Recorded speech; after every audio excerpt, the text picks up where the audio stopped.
Hey guys, what's up? It's Karl, and we've got them in the studio, the AirPods Max. So these just came out the other day, / will be available for most of you coming, I think, early next week. But these new headphones from Apple kind of came out of left field, to be honest. I wasn't expecting any big drops by the end of the year, but Apple did surprise us with a new pair of headphones. We'll start off first with a name. AirPods. It's an interesting name choice. So we have the OG AirPods, the AirPods Pro, and now the AirPods Max. So technically a pod is something I think should fit into the ear, but I guess they're going with a pod name, and of course Max, to make this their first over-the-ear headphones that Apple has made. Second off, the price. This is the biggest talking point for everyone. $550 US or 770 Canadian. These are by far the most expensive headphones that I've ever used, and I think most people on the internet are saying, what can these actually do different than, say, a pair of headphones like these? My Sony WH-1000 Mark IVs, kind of industry standard for over-the-ear headphones noise canceling. These have been my personal favorites. I know a lot of other YouTubers agree, so maybe we'll kind of unbox them and see if they're worth the hype or worth the price. Okay, we've got a standard pull tab, and we can kind of see the colorway already. So they actually come in the same colors as the iPad Air. So I've got it in the sky blue. You can also get it in green, pink, space gray, and silver. I think the blue is one of the nicer color options. It would be the one I would get if I was aiming for a color. Out slides the box, and we've got the headphones themselves up top. Of course, designed by California, and Apple had to include that in here. The second thing that I want to talk about is this, I don't even know what to call it. It's the case, I guess. And this is how the pair of headphones ships, and this is what Apple says is the correct way to travel with them. This case, I honestly thought this was a bit of a joke, to be honest.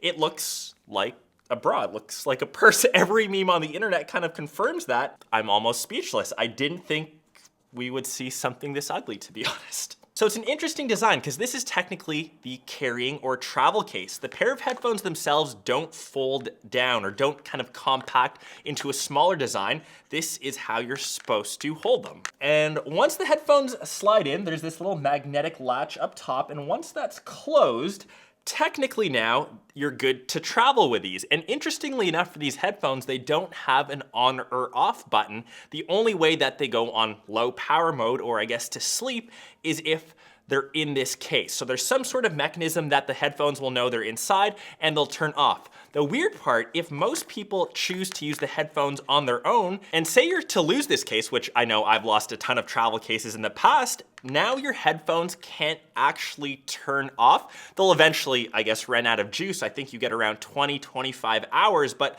I think this is a weird combo. I guess you can buy extra ones, but why would you want to do that? It's an ugly case. Anyways, that's my thoughts around the case. Not completely in love with it. I don't think it completely protects the headphones either, but it is what it is. Inside of the rest of the box, we have USB-C to lightning cable, so we have no dongle inside, and user manuals. No Apple stickers. That kind of sucks. And because we only have that one cable inside of the box and you can kind of see around the headphones themselves, you can't actually plug these in via a 3.5mm headphone jack. So technically, if you are traveling with them, if you want to use in-flight entertainment, planes are an area where I use these headphones all the time. Or I guess when we did used to travel, you can't actually do the same with the AirPods Max. So that's a bit unfortunate, but let's get to the actual headphones themselves. The design, premium, no doubt about it. Is it worth $550? Let's kind of see. The shell of the ear cups are completely made out of aluminum, so they're cold to touch. It screams premium. The actual mechanism to make them either shorter or longer, that's made out of stainless steel, and it's got some really nice resistance. I like that compared to the clickiness or plastic usually you find on most headphones. Is it worth that extra price for that? Probably not. We have inherited the digital crown, so that comes from the Apple Watch. It's now located on the top of the headphones. I think I'll just have to get used to that positioning, but there's actually no touch controls on the actual headphones themselves. It's all done with this crown, so of course lower or raise the volume. To the ear cups themselves, they actually have memory foam. So if we can get this on video, it actually slowly kind of reverts back to its original form.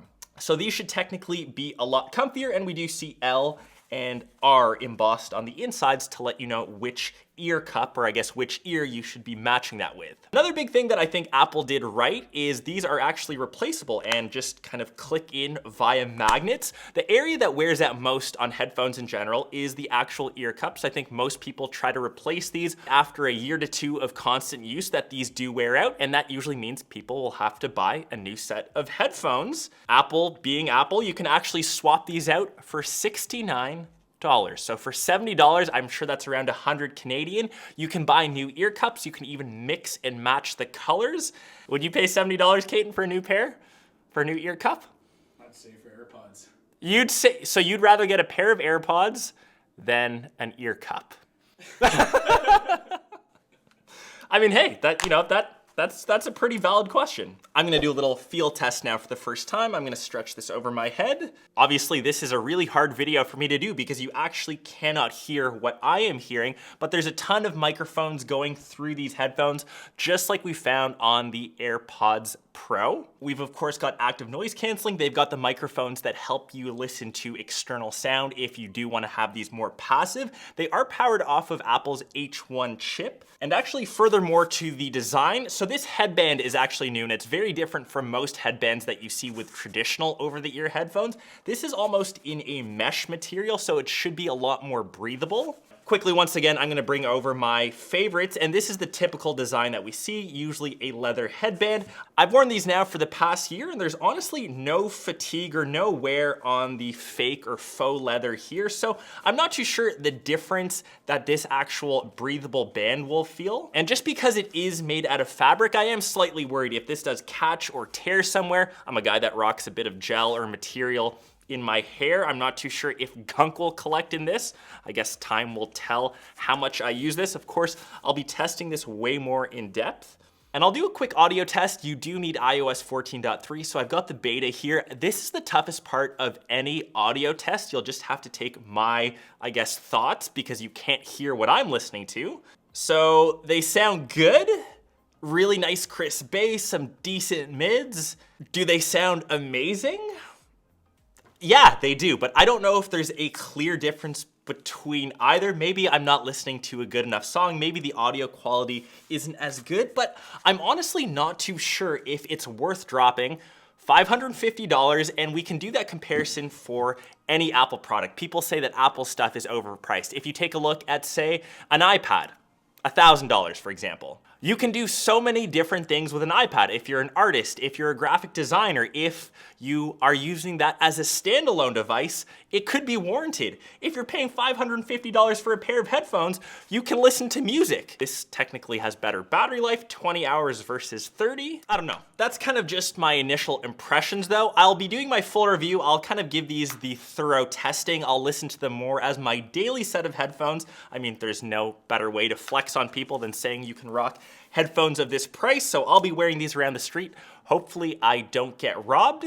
As a little reference, I'm gonna pull two things that I've been reviewing lately. So PlayStation 5, for example, you could grab a next-gen console for cheaper than this pair of headphones. You could get a PS5 or even Xbox Series X. The Poco M3, budget device, $130. You can get 4.5 phones for the price of one pair of AirPods Max. So really curious what you guys have to say down below in the comments. If you have any suggestions on how I should test them, maybe I'll really start to love them, because in the end, I'm not a true audiophile, and unless these are the top end compared to other $1,000, $2,000 headphones, maybe I can do that comparison as well. Let me know your thoughts. Hopefully you guys enjoyed this very first look unboxing and my initial impressions on the AirPods Max. This colorway, absolutely straight fire, probably my favorite one. You know my thoughts on the case. I'm not a fan of them, but that's the AirPods Max. We'll catch the rest of you in one of my next vids or vlogs. Peace.